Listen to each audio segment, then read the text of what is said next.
Well, the word very much tonight, Annalise, is not to be concerned. It must be said that this story has started a couple of days ago in Austria, in which it stopped distributing the AstraZeneca vaccine in regard to one batch it had received after there had been people suggesting there was a link with some blood clots that had appeared in people that had been vaccinated within the previous 14 days.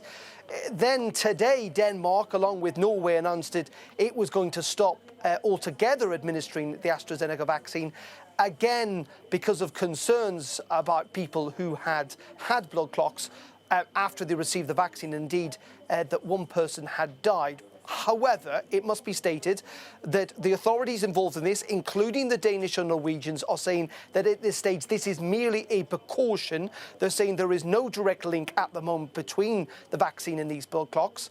That is being backed up by AstraZeneca itself. Also backed up by the European Medicines Agency, who say that so far there is no evidence to link these blood clots or indeed the vaccine, and reminding people that clearly when you're vaccinating hundreds of thousands of people every day, millions of people every week, that people will simply die of other causes. The vaccine is not necessarily the cause of that death. And indeed the UK today saying that they have vaccinated 11 million people with the AstraZeneca vaccine with no sign at all that it has led to any severe health implications. So the word tonight is one of caution, of precaution, but certainly not of concern about this vaccine.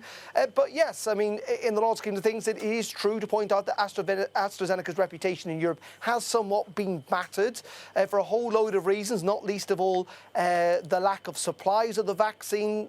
It has fallen well below the expectations that had been expected in the first quarter of this year. We heard today from the Irish government suggesting that in the past week alone, AstraZeneca had downgraded the number of vaccines they expected to deliver to Ireland 3 times. That has provoked anger inside the Commission and indeed with many European politicians. And to feed into that, some were, of course, questioning the efficacy of the vaccine in those over the age of 65. In fact, many EU countries decided not initially to provide it to people who were over the age of 65, though it must be said the vast majority of them have now reversed that decision, given the fact that the evidence has appeared in England, Scotland and elsewhere that it is safe and effective above the age of 65. So all in all, it's a really complicated picture.